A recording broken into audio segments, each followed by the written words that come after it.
आप देख रहे हैं फतेहपुर हलचल न्यूज चैनल। मैं हूं रमेश मोहन शुक्ला। मुझे विश्वास है अब तक का आपका दिन शुभ रहा होगा। आप स्वस्थ होंगे, सानंद होंगे और प्रसन्न होंगे। साथियों, आज बात फतेहपुर में भाजपा में हुए परिवर्तन और प्रदेश और राष्ट्रीय स्तर पर भाजपा में होने वाले परिवर्तनों के संबंध में। कल सांय भाजपा के उत्तर प्रदेश के 14 जिलाध्यक्ष बदल दिए गए, जिनमें फतेहपुर भी सम्मिलित था। फतेहपुर के भाजपा जिलाध्यक्ष रहे मुगलाल पाल को निवर्तमान करते हुए अन्नू श्रीवास्तव को फतेहपुर भाजपा के जिलाध्यक्ष की कमान सौंप दी गई। अन्नू श्रीवास्तव के भाजपा जिलाध्यक्ष बनते ही सोशल मीडिया में उनको बधाइयां और उनके स्वागत की तस्वीरें तैरने लगी। यही तो है सत्ता का खेल। व्यक्ति की कोई कीमत नहीं होती, कीमत होती है पद की। मैं भटक जाऊंगा अपने मुद्दे से, इसलिए मैं फिर से आता हूं अन्नू श्रीवास्तव की ताजपोशी के संबंध में। अन्नू श्रीवास्तव शुरू से ही राष्ट्रीय स्वयंसेवक संघ से जुड़े रहे और उसके बाद उन्होंने संघ के ही एक आनुषंगिक संगठन अखिल भारतीय विद्यार्थी परिषद से कार्य प्रारंभ किया। मुझे व्यक्तिगत स्मरण है कि अन्नू श्रीवास्तव विद्यार्थी परिषद में सक्रिय रहते हुए किस तरीके से उन्होंने छात्रों को जोड़ने का काम किया, उनकी समस्याओं को हल कराने का काम किया और यहाँ से लेकर लखनऊ तक, तब जबकि कल्याण सिंह जी की सरकार थी और धर्मपाल जी शिक्षा मंत्री हुआ करते थे। एक दो बार मेरा भी लखनऊ में उनसे साबका हुआ और मैं भी उनके साथ शिक्षा मंत्री के कब्जे तक गया था। निहायत सादगीपूर्ण ढंग से, शांति तरीके से अपने दायित्वों का निर्वहन करने वाले अन्नू श्रीवास्तव निसंदेह भाजपा जिलाध्यक्ष पद की गरिमा के अनुरूप है। जैसा कि मैंने 3-4 दिन पहले ही ये वीडियो बनाकर मैंने डाली थी कि भाजपा के लगभग 50 जिलाध्यक्ष, प्रदेश अध्यक्ष और राष्ट्रीय अध्यक्ष बदलने का कार्य दिसंबर 15 तक पूरा हो जाएगा। उसी कड़ी में कल उत्तर प्रदेश के 14 जिलाध्यक्ष बदले गए, जिनमें फतेहपुर के भाजपा जिलाध्यक्ष अन्नू श्रीवास्तव भी है। अन्नू श्रीवास्तव के कार्य करने का तरीका जो लोग जानते हैं वो बड़े ही कूल माइंडेड और व्यवस्थित तरीके से काम करने में विश्वास रखते हैं। इतने दिनों के राजनीतिक जीवन में रहने के बाद भी अन्नू श्रीवास्तव के ऊपर कोई आरोप अब तक नहीं लग सका है। फतेहपुर में 2026 में पंचायतों के चुनाव होना सुनिश्चित हो चुका है माननीय उच्च न्यायालय के आदेशानुसार, और ये चुनाव 15 अप्रैल तक हर हालत में संपन्न करा लिए जाए और उसके बाद रणभेरी बज जाएगी तुरंत 2027 विधानसभा चुनाव की।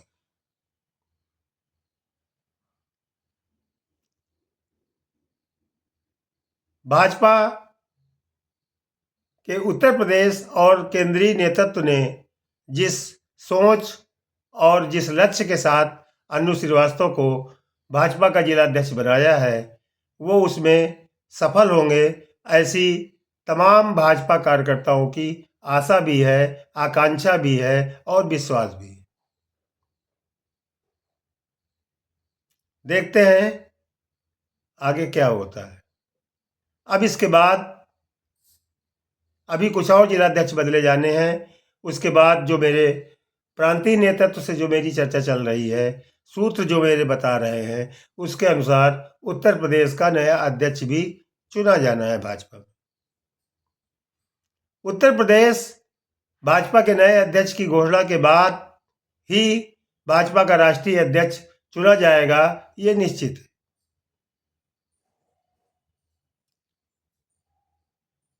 जैसा कि मैंने उस दिन भाजपा के नए प्रदेश अध्यक्षों के कुछ चेहरों के नाम गिनाए थे, उन्हीं में से किसी एक को भाजपा के नए प्रदेश अध्यक्ष का दायित्व मिलना निश्चित भी है।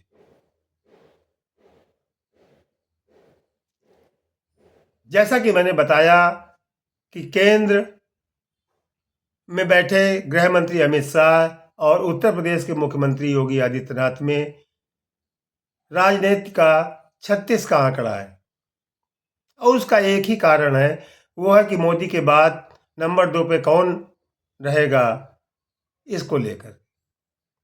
और अमित शाह, जिनको कि भारतीय राजनीति का आज का चाणक्य कहा जाता है, वो किसी भी सूरत में ये नहीं चाहेंगे कि मोदी से रिक्त होने वाली सीट पर उनके स्थान पर कोई और लोग बैठ जाए। इसलिए वो हर संभव प्रयास करेंगे और कर रहे हैं कि योगी आदित्यनाथ को किस तरह से मुख्यमंत्री पद से हटा करके किसी अन्य अपेक्षाकृत कमजोर पद पर बैठा दिया जाए। मेरे दिल्ली के सूत्र तो यहां तक बताते हैं कि 2-4-6 दिनों में शीघ्र ही राजनाथ सिंह का रक्षा मंत्री पद से इस्तीफा भी हो जाएगा और योगी आदित्यनाथ जी को केंद्र में रक्षा मंत्री पद पर तैनात कर दिया जाएगा। समझने वाली बात यह होगी कि योगी आदित्यनाथ केंद्र में रक्षा मंत्री पद स्वीकार करते हैं अथवा इसको इनकार करते हैं। जैसा कि उन्होंने अपने एक साक्षात्कार में कई महीनों पूर्व ये कहा था कि वो महत्वहीन पद पर काम करने से ज़्यादा अच्छा गोरखपुर के मठ में जनता की सेवा करना पसंद करेंगे। वो एक तरीके से चेतावनी भी थी भाजपा को, और चुनौती भी और धमकी भी। लेकिन वर्तमान भाजपा की जो गुजरात लॉबी है, जिसमें प्रधानमंत्री नरेंद्र मोदी भी सम्मिलित है और अमित शाह, वो हर चुनौती, हर धमकी का सामना करने के लिए हमेशा तैयार रहते हैं। सवाल इस बात का नहीं है कि ताकतवर कौन ज्यादा निकलेगा। अगर हम यूपी की बात करें तो ये निश्चित है कि योगी को मुख्यमंत्री पद से हटा दिए जाने के बाद भाजपा निश्चित रूप से बहुत कमजोर हो जाएगी। और जहां तक राजनीतिक समझदारों की सोच है कि भाजपा किसी भी दशा में उत्तर प्रदेश में कमजोर होना नहीं चाहेगी, क्योंकि बंगाल उसके लिए आज भी एक कठिन कार्य है और पता नहीं उसमें वो सफल होगी अथवा नहीं। असम भी ज्यादा निश्चितता नहीं प्रदान कर रहा है इस समय, यदि कोई नंबर 2 की तिकड़म वहां काम न कर जाए। केरल का तो सवाल ही नहीं उठता है कि वहां भाजपा 1 या 2 सीटों से आगे भी बढ़ सके। अंत में बचता है 27 में होने वाले चुनाव में पंजाब और उत्तर प्रदेश। पंजाब शुरू से ही भाजपा के लिए एक ऊसर भूमि रही है और वो वहां कभी भी अकेले सत्तारूढ़ नहीं हो सकी। शिरोमणि अकाली दल से जो उसका गठबंधन था वो भी टूट चुका है। ऐसे हालातों में पंजाब में उसको सफलता मिलेगी, यह कह पाना न केवल कठिन है बल्कि असंभव है कि वो वहां सफल हो जाए। कुल मिला के उसके पास बचता है उत्तर प्रदेश का फाइनल। यदि उत्तर प्रदेश में भाजपा अपनी सरकार तिबारा बनाने में कामयाब होती है तो निश्चित रूप से ये भाजपा की बहुत बड़ी उपलब्धि होगी। और इस उपलब्धि के लिए भाजपा को जो भी तिकड़म लगाना पड़े वो लगाएगी। जैसा मैंने कहा था कि बिहार का चुनाव मोदी और अमित शाह के लिए जीतना बहुत आवश्यक है। चाहे वो एन केन प्रकारेण, चाहे जिस प्रकार से जीते वो जीतेंगे, और हुआ भी वैसे ही। भाजपा बिहार का चुनाव भारी बहुमत से जीतने में सफल रही। काश यदि बिहार में वो चुनाव न जीतती तो निश्चित रूप से नरेंद्र मोदी और अमित शाह की छवि पर इसका विपरीत प्रभाव पड़ता और संघ फिर से प्रभावी होकर नरेंद्र मोदी को प्रधानमंत्री की कुर्सी से हटाने की चर्चाएं करने लगता। लेकिन बिहार का चुनाव जीत करके नरेंद्र मोदी और अमित शाह ने फिर ये संघ को संकेत दे दिए हैं कि अभी उनका आभामंडल कमजोर नहीं पड़ा है। लेकिन असली परीक्षा उत्तर प्रदेश में होनी है, और उस परीक्षा को पास करने के लिए मोदी और शाह हर संभव जुगत लगा रहे हैं। अभी राम मंदिर विवाह पंचमी के दिन राम मंदिर में जो धर्म ध्वज का फहराया जाना, वो भी इसी